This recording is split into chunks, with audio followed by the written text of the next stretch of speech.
Inspire with Nendrix, the foundation.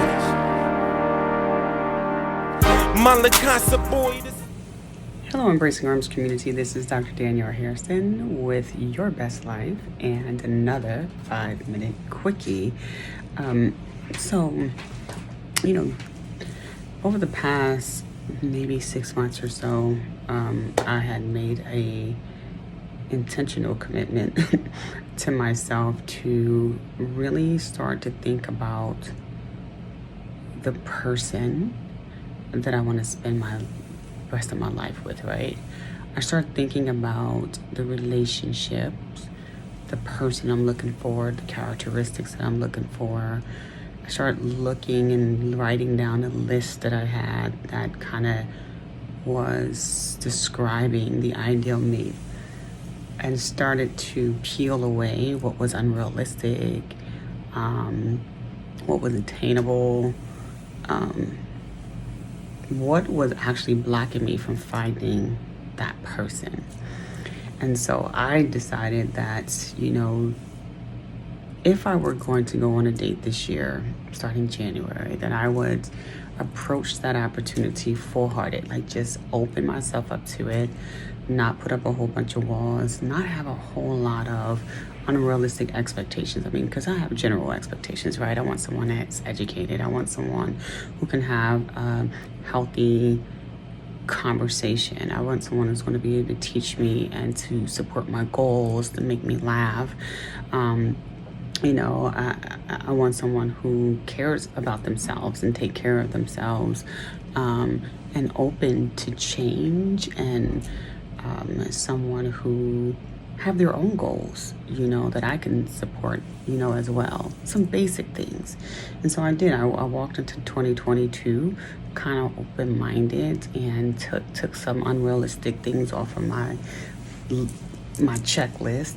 And I met somebody that was amazing, and I completely full throttle gave of myself, gave of my heart, vulnerable, and it turned out to not be a good thing, right? It turned out to not be a good thing, and at that point I had to pivot again and think, okay, maybe I should put those things back on my list. Maybe I should have considered those things.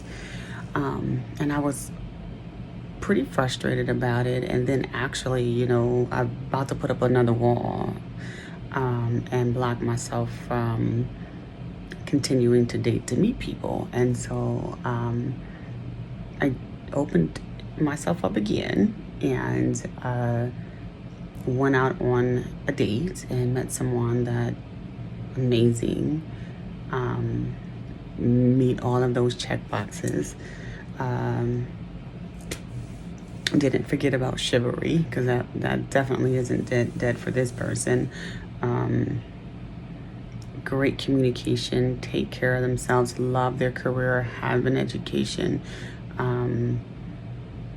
wants to support my goals, want to be around me, want to be authentic and vulnerable and transparent. And it's been a really interesting time. Unfortunately, because of the way life is, a little bit of that wall came up because I had just experienced something that really, really brought me low. And so now I'm concerned, of course, that this wall is going to block a blessing. And so really working through that.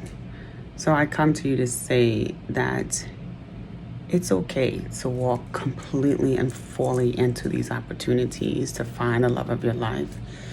And just because it wasn't the right person doesn't mean that you should put the wall back up.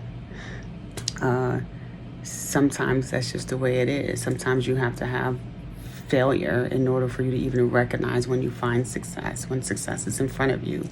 Some people get success all the time that when, it's just nothing for them. It's like just another thing.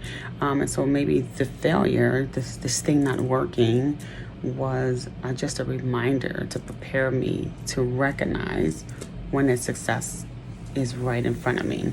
And so as I'm walking through, making sure that I keep that wall down, I want to share with you that if you've experienced the same thing, don't allow the wall to be built back up. You are worthy of a healthy relationship. You are worthy of having someone you can spend the rest of your life with. You are worthy having someone to support your goals and someone who you can support their goals. You are worthy of all those things. And so walk into that. Walk into your fears and walk into the emotions, and really enjoy the ride, and don't allow those setbacks to deter you from the comeback. So that is my 5-minute quickie for you. Go out in the community and embrace someone. They're waiting for you, and continue to live your absolute best life. Hearing painful words leave her mother's mouth. Rain is too loud, barely hear what she is fussing about. Peek through the curtain, sees her brothers bleeding from his mouth. She sees herself as Rapunzel, but without the interest to lead his house. We're chillin', having our fun. Come spend the weekend with